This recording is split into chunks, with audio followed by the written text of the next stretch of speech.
Kongsian saya pada kali ini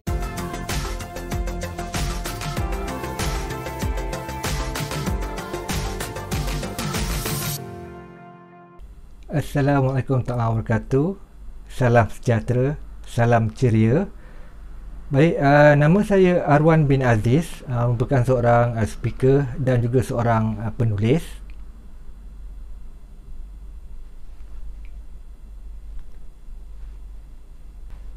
Perkongsian saya pada kali ini adalah berdasarkan sebuah buku yang diberi tajuk 19 Tabiat Kuasa Perubahan. Okey, cuma kali ini saya akan kongsikan 3 tips ataupun 3 tabiat yang boleh kita ambil bagi jadikan pengajaran untuk diri kita dan rakan-rakan yang lain juga. Okey, sebelum itu, ini dia buku yang kita akan lihat, kita akan dengar nanti. Okey, tajuk dia berkaitan dengan 19 Tabiat Kuasa Perubahan. Okey, buku ini diterbitkan oleh Utusan Publications and Distributors Sdn Bhd pada tahun 2008 dan penulisnya adalah Zahir Zainuddin dan juga Amaluddin Abdul Rahman. Okey, secara umumnya buku ini adalah berkaitan dengan pembangunan diri yang mana kita melihat dalam konteks perubahan, iaitu dari keadaan biasa berubah menjadi kepada keadaan yang lebih baik. Baik, tabiat yang pertama yang saya akan kongsikan adalah pilih sikap yang betul. Okey, saya ulang balik, pilih sikap yang betul. Dan dalam buku tersebut dibawakan satu kisah, bagaimana seorang maharaja ingin mencari pengganti diri beliau. Jadi maharaja tersebut dia mengumpulkan anak-anak muda datang ke istana, yang mana anak-anak muda itu seorang yang bijak, yang pintar, cerdas. Jadi titah maharaja tersebut kepada anak-anak muda tersebut ialah tanam biji benih ini, siram dan berikan air dan jaga dengan betul. Iaitu semua mereka yang datang akan diberikan biji benih untuk disemai dan dijaga. Okey, dan seorang yang bernama Ling, sangat seronok, gembira kerana diri dia telah terpilih sebagai pencalonan untuk menjadi maharaja.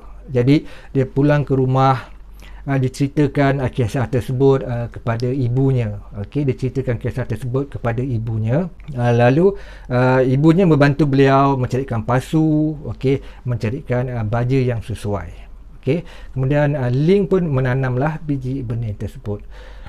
Setelah genap setahun berlalu, semua anak-anak muda tersebut hadir ataupun datang semula ke istana untuk mempersembahkan hasil tanaman mereka.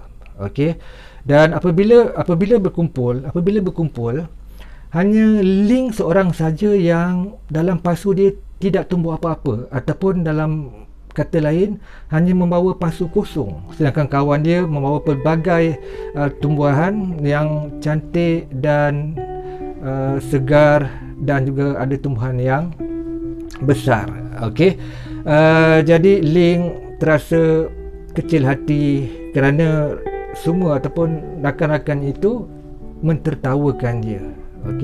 Dan diringkaskan cerita, bila pemilihan untuk menjadi maharaja, maharaja tersebut telah mengumumkan bahawa pengganti beliau adalah Ling. Pengganti beliau adalah Ling. Kenapa Ling berjaya menjadi maharaja? Kerana maharaja itu adalah seorang yang bijak pandai. Biji benih yang diberikan kepada semua anak-anak muda tadi itu sebenarnya memang tidak boleh tumbuh kerana telah direndam ataupun telah diletakkan dengan air yang panas dan mendidih.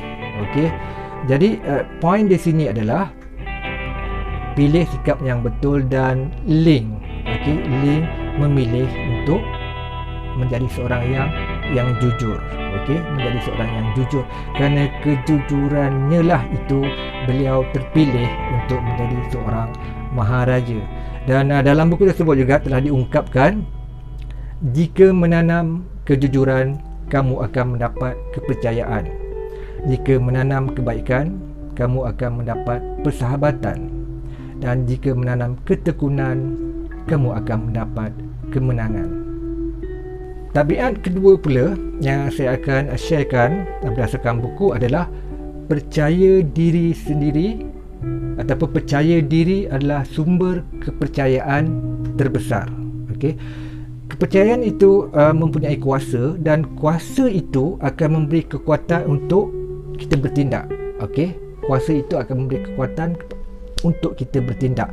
Dan kepercayaan itu juga ibarat dia, perumpamannya adalah merupakan ketua kepada otak. Okey, ketua kepada otak yang mana akan memberi arahan kepada diri kita sendiri untuk membawa diri ini lebih kepada matlamat ataupun impian yang ingin dicapai. Dan kepercayaan juga akan memberikan kuasa yang positif, okey, kepada pemikiran.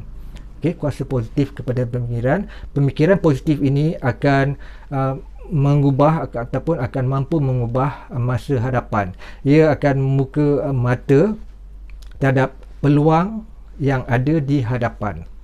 Kalau kita lihat contoh mudah, okey, contoh mudah, kita berkata kepada diri kita, saya tak bolehlah buat perkara tersebut, saya bukannya pandai sangat, saya memang tak mampu untuk membuat kerja itu. Jadi bila tidak percaya kepada diri sendiri, okey, diri sendiri itu tidak percaya kepada diri sendiri, adalah mustahil untuk melakukan suatu perubahan.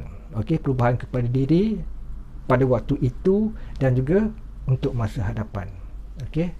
Ketiga, okey, tabiat yang ketiga yang terakhir yang saya akan kongsikan di sini adalah sensitif dengan perubahan, okey, ataupun peka dengan perubahan yang berlaku.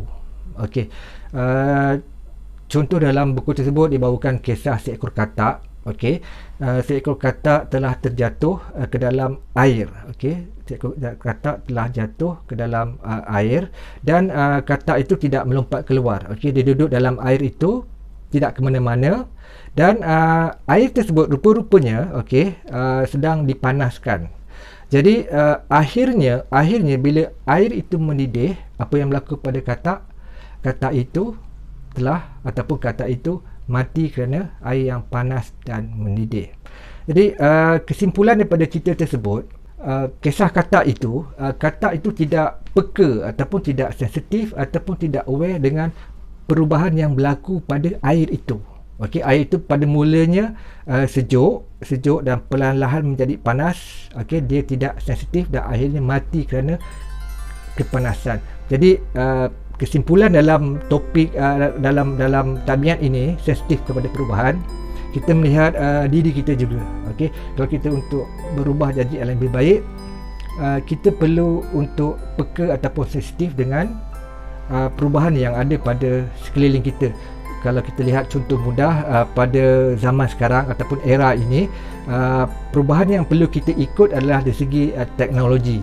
Okey, dari segi teknologi, bagaimana perkembangan teknologi sekarang memang perlu ataupun sedikit sebanyak perlu kita tahu cara penggunaan ataupun bagaimana teknologi itu berfungsi. Okey, untuk berubah, okey, untuk menjadi lebih baik di masa hadapan, perlu peka ataupun sensitif dengan perubahan yang ada di sekeliling kita. Dan kesimpulan tentang buku tersebut, okey, tata bahasa dan gaya bahasa yang digunakan adalah mudah dan santai. Memang sangat mudah untuk kita faham apa yang diceritakan ataupun yang penulis hendak sampaikan. Dan selain daripada itu juga disertakan ilustrasi, contoh dia pilih sikap yang betul. Okey, ada gambar untuk pembaca mendapat gambaran awal sebelum membaca isi kandungan yang seterusnya. Dan sekian daripada saya. Semoga bermanfaat apa yang telah saya kongsikan, dan terima kasih kepada anda semua kerana menonton video ini.